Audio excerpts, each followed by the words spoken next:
23절에서부터 32절 말씀까지 우리 함께 교독하도록 하겠습니다.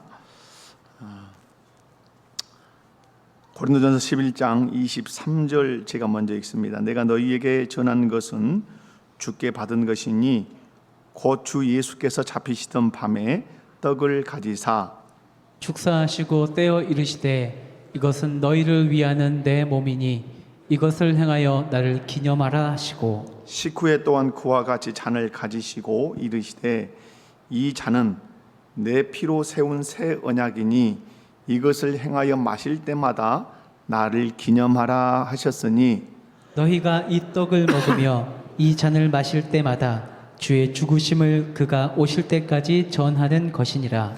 그러므로 누구든지 주의 떡이나 잔을 합당하지 않게 먹고 마시는 자는 주의 몸과 피에 대하여 죄를 짓는 것이니라. 사람이 자기를 살피고 그 후에야 이 떡을 먹고 이 잔을 마실지니 주의 몸을 분별하지 못하고 먹고 마시는 자는 자기의 죄를 먹고 마시는 것이니라. 그러므로 너희 중에 약한 자와 병든 자가 많고 잠자는 자도 적지 아니하니 우리가 우리를 살폈으면 판단을 받지 아니하려니와 우리가 판단을 받는 것은 주께 징계를 받는 것이니 이는 우리로 세상과 함께 정죄함을 받지 않게 하려 하심이라. 아멘. 이 시간에는 남전도 회장단 나오셔서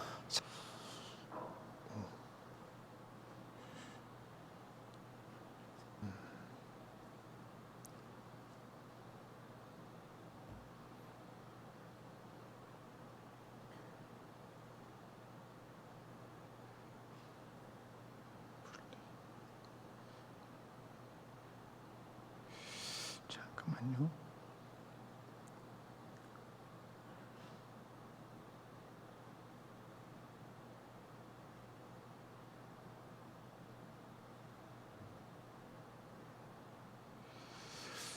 할렐루야. 오늘 서열이 문답 96문, 97문. 지난 시간에는 세례에 대해서 배웠는데 오늘은 성찬에 대해서 배우도록 하겠습니다. 우리 교회에게 우리 주께서 허락하신 성례는 두 가지입니다. 하나는 세례요, 하나는 성찬입니다. 예수님을 나의 구주로 믿은 사람들은 반드시 성부와 성자와 성령의 이름으로 세례를 받아야 합니다. 세례를 받는 이유가 여러 가지가 이제 있음을 지난 시간에도 이제 말씀을 드렸는데 오늘은 그 성례 중에 이제 또 하나인 성찬에 대해서 살펴보도록 하겠습니다. 이제 화면에 이제 띄워지면 제가 문제를 읽고 여러분이 답을 읽으시면 좋겠습니다. 제 96문 주의 성찬은 무엇입니까? 주의 성찬은 성례로서 그리스도의 제정하심에 따라 떡과 포도주를 주고 받는데 이것에 의하여 그의 죽음을 나타내 보이는 것이며 합당하게 받은 자들은 육체와 육신적인 태도로 참여하지 않으며 오직 믿음으로 그의 몸과 피에 참여하여 그의 모든 유익을 받아 신령한 양식을 먹고 은혜 속에서 성장합니다. 아멘. 여러분 이제 하나하나 읽어보시면 아주 명료하게 요약을 해놓았기 때문에 제가 굳이 설명을 하지 않아도 쉽게 이제 알 수 있는 말씀인데 그럼에도 불구하고 한번 설명해 가보도록. 성찬은 누가 제정했는가? 언제 제정했는가? 누가 제정했습니까? 성례는 누가 제정하셨습니까? 이제 이건 분명하게 얘기하셔야 돼요. 누가 제정하셨죠? 예수님이 제정하셨죠. 주의 성찬은 성례 중에 하나로, 성찬은 성례 중 하나입니다. 그 성례 중에 하나가 세례고 이제 성찬인데 누가 잡히시던 밤에 예수님께서 잡히시던 밤에 예수님이 제정하셨습니다. 누구를 모아놓고 제정하셨습니까? 제자들을 모아놓고 제정을 하셨습니다. 그래서 바울 사도가 고린도전서 오늘 11장 23절 우리가 읽었는데 이렇게 우리에게 가르치고 있습니다. 다 같이 시작. 내가 너희에게 전한 것은 주께 받은 것이니 곧 예수께서 잡히시던 밤에 떡을 가지사. 아멘. 누구께 받은 것이니? 주께 받은 것이니 곧 주 예수께서 잡히시던 밤에 떡을 가지사 이렇게 떡을 주시고 잔을 주셨다. 그래서 나중에 보면 주님이 오실 때까지 이것을 전해야 된다 이렇게 이제 말씀하셨죠. 중요한 것 누가 제정하셨다? 예수님이 제정하셨다. 언제 제정하셨다? 잡히시던 밤에 무교절 또 유월절 이 시즌에 이제 예수님이 제정하셨습니다. 자, 그러면 성찬의 재료입니다. 재료가 아니고 성찬의 재료는 무엇이며 의미하는 바는 무엇인가? 여러분 다 같이 읽습니다. 고린도전서 11장 24절에서 25절 시작. 축사하시고 떼어 이르시되 이것은 너희를 위하는 내 내 몸이니 몸이니 이것을 행하여 나를 기념하라 하시고 식후에 또한 그와 같이 잔을 가지시고 이르시되 이 잔은 내 피로 세운 새 언약이니 이것을 행하여 마실 때마다 나를 기념하라 하셨으니 아멘. 자, 성찬의 재료는 무엇이죠? 떡과 포도주죠. 떡과 포도주, 떡과 잔이라고 하는 거죠. 그러면 이 떡은 무엇을 의미하고 잔은 무엇을 의미하는가? 너무 잘 아니까 그냥 이렇게 쑥쑥 지나가겠습니다. 떡은 뭘 상징합니까? 예수님께서 나를 위하여 찢기신 살을 상징하죠. 포도주는 뭘 상징합니까? 나를 위해서 흘리신 피를 상징합니다. 그래서 성찬의 재료는 무엇과 무엇이다? 떡과 포도주다.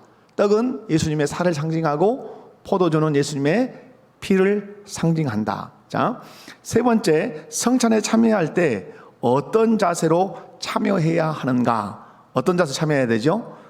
감사와 기쁨으로 참석해야 돼요.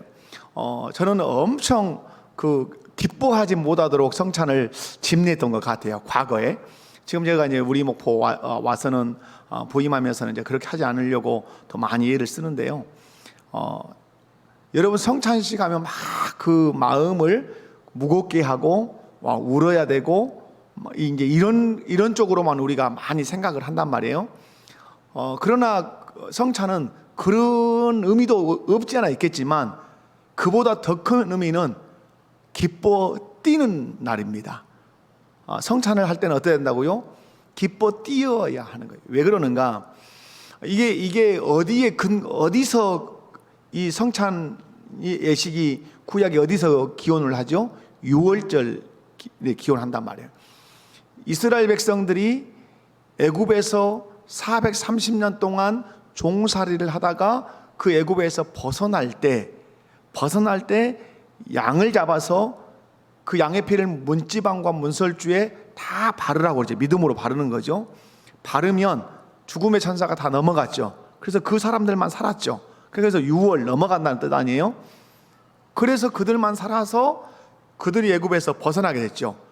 이것을 양이 잡혀 죽은 것처럼 예수님이 그 양이 예표했던 그리스도로 오셔서 대속제물로 오셔서 친히 피를 흘리신단 말이에요. 그 예수님을 믿으면 그 구약 성경을 그대로 적용을 해본다면 우리 마음의 문지방과 문설주에 그 피를 믿음으로 다 바르면 사형 선고를 받았던 우리가 사형 선고를 받지 않고 영생을 얻게 된다는 사실이에요.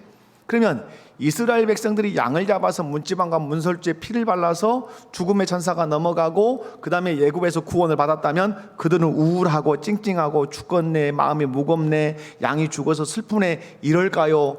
막 춤을 추고 뛸까요? 물어보라만 하죠. 춤을 추고 뛰어야겠죠. 마찬가지로 우리도 흑암의 권세에서 죄의 종으로 그렇게 살았는데 예수님께서 양처럼 제물이 되셔서 십자가에서 피를 흘리셨단 말이에요. 그런데 그 예수님을 믿음으로 말미암아서 내가 그 죄의 권세에서 그 사단의 권세에서 건짐을 받아서 해방이 됐단 말이에요. 그럼 해방된 날이란 말이에요.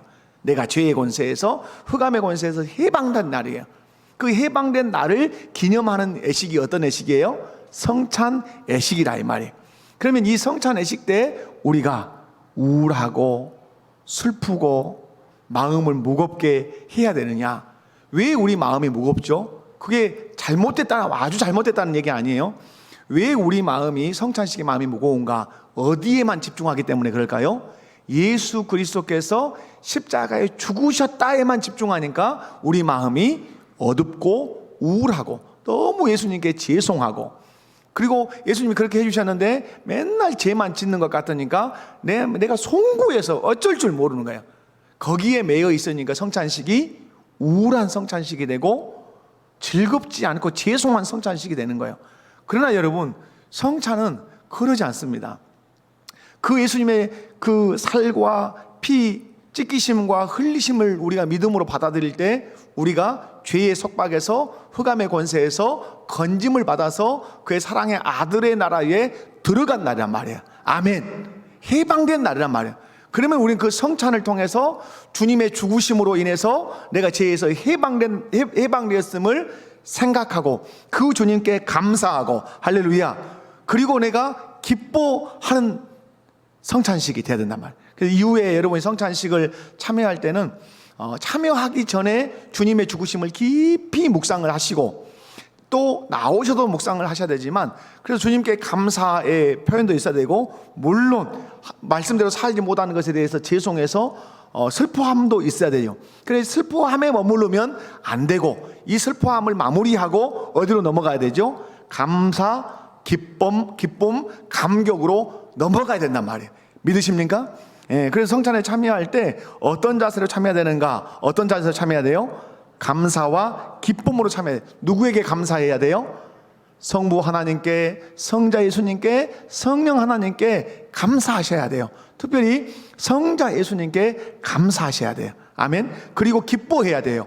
그 예수님의 죽으심으로 인해서, 피 흘리심으로 인해서, 살 찢기심으로 인해서 내가 죄에서 사함받아 나 자유 얻었네, 너 자유 얻었네. 할렐루야. 그래서 여러분 성찬에 참여할 때 우울 안 하고 찡찡 안 하면 뭔가 그 믿음이 없는 것 같이, 조금만 웃으면 네가 지금 정신이 있는 놈이냐 없는 놈이냐 그럴 것 같은 분위기는 실상은 성찬의식에 합당하지는 않다 하는 사실 기억하시면 좋겠습니다. 자, 두 번째는, 자, 어떻게 참여해야 되죠? 믿음으로 참여해야 돼요. 여기서 믿음으로 참여한다는 말은 계속 성찬을 얘기할 때 제가 말씀드렸지만 우리가 떡을 떼고 잔을 든단 말이에요. 근데 떡을 가시적으로 보고 떡을 내가 물리적으로 만진단 말이에요. 그리고 먹는단 말이에요. 그리고 잔도 보고 잔도 마셔요. 떡이 실제인 것처럼, 잔이 실제인 것처럼 예수님께서 나를 위해서 죽으심이, 살찢기심과 피 흘리심이 실제인 것을 내가 어떻게 한다는 거예요? 믿는다는 거예요. 오늘 이 앞에 떡이 실제인 것처럼, 이 앞에 내 앞에 놓이는 이 포도주가 실제였던 것처럼, 그리고 내가 그걸 먹은 것처럼 예수님이 살을 찢기신 것이 거짓말이 아니고 실제로 살을 찢기셨고 피를 흘리심이 실제로 피를 흘리셨다고 내가 마음으로 어떻게 하는 거예요? 믿는 거예요. 나를 위해서 살 찢기심을 믿습니다. 나를 위해서 피 흘리심을 믿습니다 하고 믿음으로 떡을 먹고 믿음으로 잔을 들 때 그 사람에게 하나님이 그 성찬을 통해서 큰 은혜를 주신다는 말이에요. 아멘이십니까? 자, 세 번째, 자기를 살피며 참여해야 합니다. 저는 목회를 하면서 이 부분을 엄청 많이 강조했어요. 실상. 그러니까 제가 전에 사역하던 그 교회들에서는 성도들이 무서워서 성찬에 참여하지 못하겠다 이런 고백을 한 적이 있어요. 무서워서. 왜? 한번 읽어볼까요? 고린도전서 11장 26절에서 28절 시작. 너희가 이 떡을 먹으며 이 잔을 마실 때마다 주의 죽으심을 그가 오실 때까지 전하는 것이니라. 그러므로 누구든지 주의 떡이나 잔을 합당하지 않게 먹고 마시는 자는 주의 몸과 피에 대하여 죄를 짓는 것이니라. 사람이 자기를 살피고 그 후에야 이 떡을 먹고 이 잔을 마실지니라. 아멘. 자기를 살피지 않으면, 살핀다는 말은 내가 그 주님의 은혜 앞에 죄 지은 것은 없는가, 자기를 살피고 그리고 회개함으로 자기를 성결케 하고 나서 그 예식에 참여해야 되는데, 참여하지 않으면 무엇을 먹고 마시는 것과 같다고요? 자기의 죄를 먹고 마시는 것과 같은 것이, 죄를 짓는, 그래서 주님의 몸과 피에 대해서 죄를 짓는 것이다 이렇게. 그러니까 여러분 성찬식을 함부로 참여하면서 죄 짓는다 생각을 잘 안 한단 말이에요. 그저 뒤에서 또 나오지만 그것 때문에 사람이 병들고 그것 때문에 죽는다는 개념도 성도들 안에 없어요. 그런 성경은 너무 분명하게 말합니다. 성찬식 함부로 참여하는 것 뭐 하는 거다? 죄 짓는 것이다. 누구에 대하여? 주의 몸에 대하여, 주의 피에 대하여 죄 짓는 것이다. 그래서 여러분이 성찬식을 행할 때 참여하는 것도 중요하지만 참여하기 전은 더더욱 중요한 것이죠. 자기를 어떠해야 된다? 살펴야 된다. 한 주간의 삶, 지난 성찬식에서부터 지금까지 살피기도 하고 주일에서 주일을 살피기도 하고 계속 자기를 살펴서 철저하게 예수님의 보혈 앞에 내 죄를 회개하고 그리고 나서 그 성찬에 두렵고 떨림으로 그리고 기쁨과 감사로 이렇게 참여해야 된다는 것이죠. 여러분 자기를 살피며 꼭 참여하셔야 돼요. 아멘. 왜? 살피지 않고 참여하는 것은 누구께 죄 짓는 것이다? 예수님께 죄를 짓는 것이기 때문에 그렇다. 자, 네 번째, 이 성찬은 결국은 우리에게 무엇을 주시기 위해서 제정하신 것이죠? 은혜를 주시기 위해서 제정하신 것이죠. 그리고 궁극적으로는 성찬을 통해서 무엇을 받으셔야 돼요? 은혜를 받고 은혜의 유익을 누리셔야 돼요. 자, 첫 번째가 뭐냐면 그리스도의 구속의 가치를 더 실감나게 깨닫는다. 자, 예수님이 우리를 위해서 살을 찢기시고 피를 흘리시는 것이 사실인데 그것이 가치가 있는 것인데 더 실감나게 느낀다는 건 뭐예요? 떡이라고 하는 어떤 물체, 포도주라고 하는 이 물체를 내가 만지고 먹음으로 말미암아 더 실감난단 말이에요. 아멘이십니까? 아멘. 정신 좀 차리시고 차리고 계셔요. 그래서 떡을 들고 잔을 들 때 실감 나야 된단 말이에요. 그래서 제가 그랬죠. 떡을 들 때 입에서 씹힐 때의 생각, 그런 것들, 내와 이와 이 사이에서 그 빵이 조각이 나서 싹 가루가 될 때 그런 걸 생각하라는 것이죠. 주님의 십자가 위에서 매달리실 때, 또 매달리기 전에 채찍에 맞으실 때 이 빵 한 조각이 내 이하 어금니와 어금니 사이에서 맷돌 사이에서 갈리는 것처럼 주님의 살이 이렇게 갈렸겠구나. 그러면서 그걸 실감하며 느끼는 것이죠. 그리고 주님의 피, 포도주를 보면서 왜 오렌지 주스를 안 하고 붉은 포도주를 했겠어요? 피를 상징하게 하기 위해서 그렇게 한 거죠. 그걸 보면서 이렇게 붉은 피를 낭자하도록 나를 위해서 피 한 방울, 또 무슨 한 방울, 물 한 방울 남김없이 나를 위해서 흘리셨구나 하는, 그래서 구속의 가치를 더 어떠하도록 실감나게 느끼도록 그렇게 떡을 준비하게 하시고 잔을 준비하게 하셨다. 자, 두 번째, 세 번째 한꺼번에 읽습니다. 시작. 주님과 연합하는 은혜를 깨닫게 됩니다.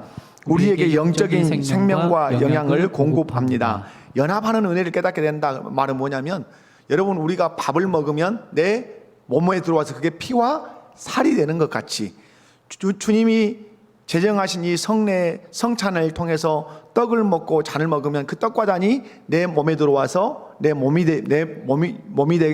이 피가 되고 살이 되는 것 같이 내가 예수님과 하나가 된다고 하는, 연합이 된다고 하는 중요한 의미가 있고, 또 그것이 우리에게 생명과 영양분을 공급하는 것처럼 영적으로 주님이 제정하신 성찬이 우리에게 영적인 그런 생명과 영양을 공급하는 그 은혜의 수단이 된다 하는 얘기입니다. 자, 네 번째 한번 읽습니다. 시작. 성도들이 한 떡에 참여하고 한 포도주를 마심으로 하나됨을 강하게 의식하는 유익을 얻습니다. 이 대목은 너무너무 중요하죠. 우리 성도님들이 신앙생활을 이런 거 하나하나를 꼼꼼하게 생각하지 않으니까 신앙생활에 갈등이 있는 거예요. 여러분, 우리가 성찬에 참여하는 것은 떡을 여러 떡에 참여합니까? 한 떡에 참여하는 겁니까? 원래 한 떡에 참여한다는 걸 깨달으려면 여기다가 상을 차려놓고 거기 떡을 넣고 앉아서 뭐 해야 돼요? 그 떡을 뜯어서 먹고 한 포도주 병에서 따라서 먹어야 돼요. 이게 원칙이에요. 왜냐하면 예수님이 제자들 앉혀놓고 이렇게 주신 거 이렇게 잘라놓고 나눠서 준 게 아니잖아요. 주님이 떼어서 주셨잖아요. 그러니까 뭐냐면 원래는 한 덩어리, 그러니까 우리 장로님들이 떡을 준비할 때도 한 덩어리라고 보시면 되죠. 여러분이 한 덩어리에서 잘라서 여러분이 나눠줬다고 보시면 되죠. 그래서 우리는 한 떡에 참여했다는 말은 예수님 좀 센 얘기처럼 하면 예수님 한 몸, 예수님의 그 몸을 우리가 먹었다는 얘기죠. 한 몸. 다른 몸을 먹은 건 누구의 몸을 먹었다는 거죠? 예수님의 몸을 먹었다. 예수님의 피를 마셨단 말이에요. 믿음으로. 그러니까 뭐예요? 우리는 한 떡에 한 자기 때문에 하나님의 한 백성, 한 가족이라고 하는 이 공동체 의식을 어디서 강렬하게 갖는 것입니까? 성찬식에서 떡을 떼고 잔을 들 때 너와 나는 남이 아니다. 예수님의 살을 함께 먹고 피를 함께 마신 한 몸이고 한 공동체다 하는 이 연대 의식이 엄청 강한 거예요. 그래서 그 한 떡에 참여했기 때문에 예수님의 그 한 몸을 우리가 먹었기 때문에 싸울 수도 없고 미워할 수도 없는 거예요. 왜? 한 떡에 참여한 자이기 때문에. 그러므로 여러분, 우리가 예수 그리스도를 믿고 함께 신앙생활하면서 누군가를 마음에 미워하고 용서하지 못하고 산다는 것은 어디에 저촉이 되는 거죠? 예수님의 십자가의 구속에 큰 저촉이 되는 거예요. 한 떡에 참여한 자가 함께 예수님의 살을 먹고 함께 예수님의 그 피를 믿음으로 벌컥벌컥 마시고 그것을 통해서 제사함 받고 함께 영생을 얻은 자가, 한 가족이 되고 한 백성이 된 자가 어떻게 미워하고 어떻게 원수처럼 지낼 수 있는가? 만약에 예수를 믿고도 아직도 누군가를 미워하고 누구를 원수처럼 생각하고 있다면 그 사람은 아직도 뭘 못 깨닫는 거예요? 십자가의 그 의미, 왜 살을 찢기셨는지, 왜 피를 흘리셨는지, 왜 그것을 함께 먹게 하시는지에 대해서 아직도 모르고 사는 것이죠. 사랑하는 성도 여러분, 우리는 한 떡에 참여한 사람입니다. 한 피를 마신 사람입니다. 그러므로 하나님 나라의 한 백성이고 한 가족인 줄로 믿습니다. 아멘. 그러므로 서로 어떠해야 합니까? 사랑해야 합니다. 옆에 분들 한번 눈으로 마주보면서 사랑합니다, 원수입니다, 사자입니다, 그럽니까? 그거 아니죠. 우리는 어떻게 사랑해야 되죠? 예수님이 우리를 위해서 살을 찢기고 피를 흘려서 우리를 살리셨던 것처럼 우리도 옆에 있는 형제를 사랑할 때 내 살을 찢기고 피를 흘리는 마음으로 끝까지 그렇게 사랑해야 돼요. 그래서 예수님께서 사랑을 얘기할 때 오리를 가고자 하면 십리를 가고 겉옷을 달라면 속옷을 달라면 겉옷도 줘라 하는 이런 말씀들을 하시는 이유가 뭐죠? 그렇게 사랑해야 된다는 것이죠. 아무쪼록 성찬에서 여러분 은혜와 유익을 많이 누리시기 바라요. 성찬을 참여할 때는 많이 묵상하시고 준비하시면 준비한 만큼 은혜를 주실 줄로 믿습니다. 자, 97문입니다. 97문, 주의 성찬을 합당하게 받기 위해서 무엇이 요구됩니까? 주의 성찬에 합당하게 참여하려는 자들에게 요구되는 것은 주의 몸을 분별하는 지식이, 그를 먹는 믿음이, 그리고 회개와 사랑과 새로운 순종이 자신들에게 있는지를 살피는 것입니다. 합당하지 않게 참여하여 자신들에 대한 심판을 먹고 마시지 않도록 해야 합니다. 예, 이것도 여러분 읽어보시면 딱 한 3가지, 4가지 정도로 이제 정리가 되는데요. 이런 겁니다. 주의 성찬에 합당하게 참여하려는 자들에게 요구되는 것이 있습니다. 여러분, 주의 성찬에 어떻게 참여하셔야 돼요? 합당하게 아무렇게나 참석할 수 있다 없다? 아니에요. 이건 성찬이란 말, 거룩한 그 만찬. 그러니까 원래 성찬식 이게 아니라 성경에는 주의 만찬 이렇게 돼 있어요. 주님이 베푸신 만찬이란 말이에요. 근데 이 주님이 베푸신 만찬이기 때문에 주님이 그 식탁의 주인이 됐어요. 그 만찬에 참여할 때 여러분 어떻게 참여하겠어요? 아무렇게나 참여하겠어요? 한 나라의 왕이 식탁으로 초대할 때 그냥 전라도 말로 지갱대갱 그냥 아무렇게나 그냥 헐레벌떡 그건 아니잖아요.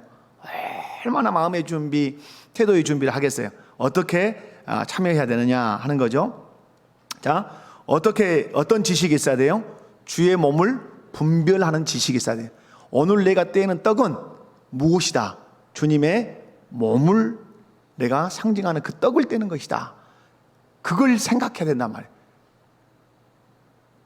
찌껍스럽게 그 쬐깐한 떡 하나도 안 주고 애기들 6살 먹은 애기들을 얘기하듯이 그렇게 성찬식에서 떡을 떼면 그건 아닌 거죠. 전혀 성찬을 모르는 거죠. 그 떡을 보는 순간에 계속 생각하는 거죠. 떡을 생각하는 것이 아니라 떡이 상징하는 그리스도의 살을 계속 생각하는 거죠. 그래서 얼마나 그것을 귀히 여겨야 되는지 여러분 분별한 지식이 있어야 되고, 그 다음에 그걸 먹는 뭐가 있어야 돼요? 믿음. 무엇으로 먹어야 된다는 거예요? 믿음으로 먹어야 돼요. 그러니까 여러분, 이게 중요한 거예요. 믿음으로 먹어야 그게 내게 은혜가 된다는 말이에요. 우리 지금 새벽 기도를 우리가 누가복음을 보고 있는데요. 누가복음이 얼마나 은혜가 되고 또 성경을 묵상하는 즐거움이 있는지 몰라요. 얼마나 누가복음이 여러분 누가복음 여러분 큐티를 하시는 분들은 그 묵상의 즐거움을 많이 누릴 수 있으셔야 돼요. 얼마나 말씀이 오묘하고 달고 그런지 몰라요. 그런데 여러분 이번에 보면 야이로의 딸이 죽었죠. 성경에 보니까 야이로의 딸이 죽어서 예수님 앞에 엎드려 가지고 내 딸이 지금 죽어가고 있습니다. 와서 오셔서 우리 집에 오셔서 고쳐주십시오. 오냐 가자 하고 가는데 시간이 지연되죠. 지연되는 사건이 발생하죠. 누가 끼어드는 거죠? 12년 동안 혈루병을 앓았던 여인이 예수님 옷가에 탁 손을 댄 거야. 그 여인의 마음 가운데 어떤 마음이 있었어요? 이 나사렛 예수의 옷가에 손만 대어도 내 혈루병이 나을 것 같다는 믿음이 확 든 거예요.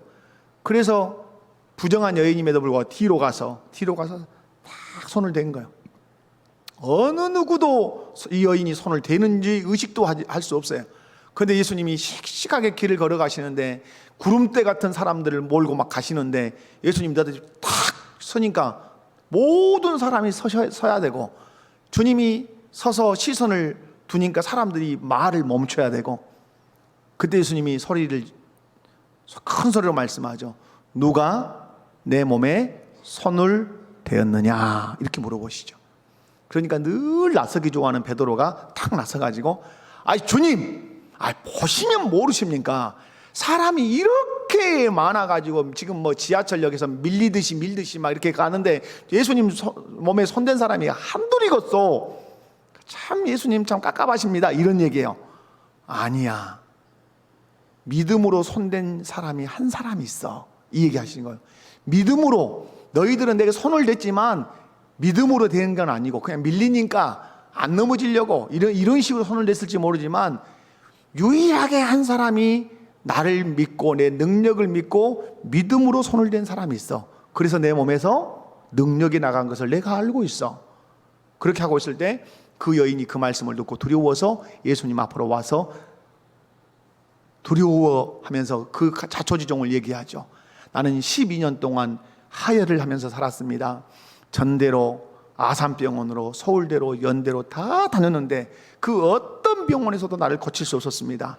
재산 다 탕진했습니다. 내 몸 다 망가졌습니다. 나는 가족으로부터 버림받았습니다. 그런데 내가 소문을 들어서 당신의 옷가에 손만 대면 낫겠다는 확신이 들어서 내가 손을 댔는데 곧 말랐습니다. 할렐루야. 여러분 무슨 말씀이에요? 제가 지금 이 말씀에서 드리려고 하는 것은 예수님의 몸에 손을 댄 사람은 너무너무 많았단 말이에요. 그 현장에. 그러나 믿음으로 손을 댄 여인은 12년 혈루병을 앓았던 이 여인 한 사람만 믿음으로 손을 대니까 주님의 은혜가 그에게 미쳤다 이 말이에요. 아멘이십니까? 성찬식에 참여할 때든 예배에 참여할 때든 기도를 할 때든 찬송을 할 때든 무엇이 필요한 거죠? 믿음이라는 거예요. 믿음으로 내가 기도하면 하나님이 응답하실 줄 믿고 씩씩하게 기도하는 거예요. 내가 찬송할 때 내 찬송을 하나님이 기뻐 받으실 줄 믿고 씩씩하게 찬송하는 거예요. 내가 예수 그리스도를 의지하고 예배를 기쁨과 감격에 의하여 사랑함으로 힘을 다하여 정성을 다하여 예배하면 받으신다는 믿음으로 이 예배를 드리면 주님이 그 믿음을 보시고 예배를 받으신다는 사실이에요. 성찬식에서도 떡을 보며 잔을 보면서 이 떡이 떡을 보면서 주님이 나를 위하여 살을 찢겼어. 주님이 나를 위하여 이 피를 흘렸어. 그 예수님이 찢기신 살과 피를 내가 믿어. 그러면서 참여하면 그 믿음을 보시고 주님이 그 성찬을 통해서 우리에게 은혜를, 유익을 주신다 이 말이에요. 할렐루야. 그러므로 여러분이 건성건성 신앙생활 하시면 안 돼요. 매 순간순간 내 신앙의 걸음을 한 걸음 한 걸음 걸을 때마다 무엇으로 내 걸으셔야 되죠? 믿음으로. 할렐루야. 혈루병 앓았던 그 여인이 믿음으로 손을 댔던 것처럼 예배를 드릴 때도, 기도를 할 때도, 찬송을 할 때도, 성찬에 참여할 때도 무엇으로? 믿음으로 하면 은혜를 주실 줄로 믿습니다. 아멘. 그러나 여러분, 믿음이 없이 그냥 성찬식에 참여하면 떡은 먹었을지 모르지만, 잔을 들었을지 모르지만, 떡이 맛이 있네 없네, 깔깔하네 보드랍네, 이런 얘기는 할지 모르지만 포도주가 싱겁네 진하네, 알코올기가 들었네 안 들었네, 이런 얘기는 할지 모르지만 은혜는 하나도 받을 수 없다 이 말이에요. 그러나 여러분, 믿음으로 참여하면 떡이 까랍던 부드럽던, 포도주가 알코올기가 있든 밍밍하든 그것과 상관하지 않고 주님이 그 사람에게 뭘 주신다? 은혜 주신다. 그러므로 여러분이 신앙생활 할 때 항상 무엇으로 하시라? 믿음으로 하시라. 할렐루야. 아멘이십니까? 믿음으로 나아가는 자에게만 우리 주께서 은혜를 주실 줄로 믿습니다. 세 번째로, 이 성찬에 합당하게 참여하려면 반드시 뭐 해야 돼요? 자기를 살피라 그랬죠. 뭐 해야 돼요? 회개. 저는 목회를 하면서 많이 강조하는 대목이 이 회개라고 하는 대목을 저는 정말 강조합니다. 강조. 여러분, 회개는 은혜예요. 아멘이십니까? 회개는 뭐라고요? 은혜 받은 자가 회개하는 것이에요. 그러니까 회개가 은혜 받은 사람은 점점 늘어날 수 있어요. 우리는 은혜 가운데 거하지 않으면 죄가 생각이 안 나요. 은혜 가운데 거하지 않으면. 근데 은혜 안에 거하면 죄들이 또렷하게 생각나기 시작해요. 그래가지고 진짜 은혜의 세계에 들어가면 죄가 어떤 죄까지 생각난다고요? 어거스틴의 고백, 어머니의 젖꼭지를 물었던 것까지 생각나게 하시는 성령님. 아멘. 아멘이십니까? 그러므로 여러분, 우리가 회개한다고 하는 것은 얼마나 중요한지 몰라요. 그래서 여러분, 성찬에 참여할 때 건성건성이 아니라 어느 주일에 성찬식을 합니다 광고가 나가면 그 월요일부터, 그 순간부터 계속해서 자기를 구별하고 자기를 살피고 성찬을 통해서 주실 은혜를 기대하면서 그렇게 자기를 회개하면서 가면 그 성찬식에 떡을 보는 순간에, 잔을 보는 순간에 감사가 있고 기쁨이 있고, 아멘. 그렇게 준비하면 준비한 만큼 그 준비 중에 하나가 뭐라고요? 회개하는 것이다. 두 번째 뭐예요? 사랑하는 것. 사랑. 누구를 사랑하는 거예요? 주님을 사랑하는 거죠. 나를 위해서 살을 찢기고 피를 흘리신 그 주님을 사랑한다고 고백하고, 그리고 한떡에 참여하는 성도들을 사랑하겠다고 고백하고, 그리고 주님이 어떤 말씀을 하시든지 내가 그 말씀대로 순종하며 살겠다고 그렇게 다짐하고 성찬식에 참여하면 우리 주께서 많은 은혜를 성찬을 통해서 베풀어 주실 줄로 믿습니다. 두 번째, 합당하지 않게 참여하는 자들에 대한 경고가 있어요. 자, 어떻게 참여하면 안 되죠? 일상에 불신자처럼 살면서 참여하면 안 돼요. 예수 안 믿는 사람은 막 욕하고 거짓말하고 싸움하고 이렇게 하다가 성찬에 참여하면 그런 거 안 된단 말이에요. 그 다음에 어떻게 참여하는 사람? 내내 교회에서 광고했어. 성찬 시작합니다. 그런데 광고를 한지 안 한지 와서 보니까 오메 성찬 시간에 그리고 홀라당 먹는 거예요. 여러분, 그건 불경한 거란 말이에요. 자, 그 다음에 뭐예요? 자, 세 번째 한번 읽어봐요. 시작. 성찬을 합당하지 못하게 받는 죄는 주님의 살과 피를 범하는 것이다. 아까 읽었으니까 놔두시고요. 자, 네 번째, 하나님의 심판을 먹고 마시는 것. 여기는 읽어보셔야 돼요. 시작. 주의 몸을 분별하지 못하고 먹고 마시는 자는 자기의 죄를 먹고 마시는 것이니라. 그러므로 너희 중에 약한 자와 병든 자가 많고 잠자는 자도 적지 아니하니. 아멘. 여러분 한번 생각해 보세요. 내가 병이 있어, 몸에. 내가 병이 있어. 근데 한 번도 이런 생각을 안 할 거예요. 성찬식 함부로 참여해서 나 병 온 거 아닐까? 이런 생각 해보신 적 있으세요? 성찬식에 내가 함부로 참여해서 내 몸에 질병이 온 거 아닐까? 그럼 이게 질병만 말하겠어요? 포괄적인 하나님의 진노를 얘기하겠죠. 내 삶에 그 어려움이 오는 것은 사고나 이런 것들이 오게 된 이런 하나님의 진노가 어떤 의미에서 이 성찬을 불경건하게 경고망동하게 주님의 몸에 죄를 짓는 그런 상태로 성찬에 참여해서 내가 이런 하나님의 징계를 받은 건 아닌가, 이런 생각 해보신 적이 있으시냐 이 말이에요. 이런 생각을 거의 우리 신자들이 못하는 경우가 있어요. 근데 오늘 말하지, 너희들이 주의 몸을 분별하지 못하고 먹고 마시는 자는 자기의 죄를 먹고 마신다. 그렇기 때문에 너희 중에 뭐가 많고 약함이 생긴단 말이에요. 물질의 약함도 생길 수 있고, 삶의 약함도 생길 수 있고, 건강의 약함도 생길 수 있고, 그리고 병든 자가 많고, 그 다음에 어떤 자도 적지 아니하니 잠자는 자. 여러분, 성찬식 잘못 참석해 가지고 죽어버렸다. 여러분 생각해 보신 적 있냐 이 말이에요. 여러분, 그런데 이런 것들을 깊이 생각하면 우리가 어떤 그 하나님이 죽으라는 얘기예요? 그건 아니죠. 합당하게 성찬에 참여하라고 하는 그런 말씀이라는 사실을 꼭 기억을 하시기 바랍니다. 중요한 것은 그거예요. 성찬은, 주님이 제정하신 성찬은 우리에게 무엇을 주시기 합니다? 은혜를 주시기 합니다. 아멘. 이게 핵심이에요. 은혜를 주시기 합니다. 은혜를 받기 위한 태도가 있고 하나님 앞에 징계를 받을 태도가 있는데, 은혜 받을 태도로 성찬에 참여하면 한량없는 은혜를 우리에게 주시나. 그래서 성찬에 참여하면 어떤 은혜를 또 주시냐면 죄를 이기고 세상을 이길 수 있는 힘을 주십니다. 아멘. 아멘. 그래서 여러분이 성찬에 참여하는 태도를 그래서 우리 목복교 성도들은 좀 실력이 있었으면 좋겠어요. 어떤 실력? 신앙의 실력, 좀 알통이 있었으면 좋겠어요. 어떤 알통? 믿음의 알통. 성찬은 어떻게 참여하는 것입니까? 얘기하면 말할 수 있고 고백할 수 있고 그렇게 참여해서 누리는 은혜를 간증할 수 있는 우리 모든 성도들 되시기를 주님의 이름으로 축원합니다. 자비로우신 주님 감사합니다. 성찬에 대해서 오늘도 살폈습니다. 주님이 제정하신 성례입니다. 이 예식에 바르게 참여하되 자기를 살피고 참여해서, 그리고 나를 사랑하셔서 살을 찢기시고 피를 흘리신 그 주님의 은혜에 감격하며 참여해서 하늘로부터 예비하신 그 은혜를 성찬식을 통해서 누리는 우리 모든 성도들 되게 해 주시옵소서. 무관심하지 않게 하시고 불신자처럼 살다가 덥석덥석 잔을 들고 떡을 뜨는 때는 그런 성도 없게 하시고, 주님의 살과 피를 범함으로 말미암아 약하고 병들고 죽어버리는 이런 징계를 받는 일이 없도록 은혜를 더하시옵소서. 은혜 받게 하시되 믿음으로 참여하면 은혜 주신다 하셨사오니 믿음으로 참여하게 하옵소서. 거룩하신 예수님의 이름으로 기도하옵나이다. 아멘.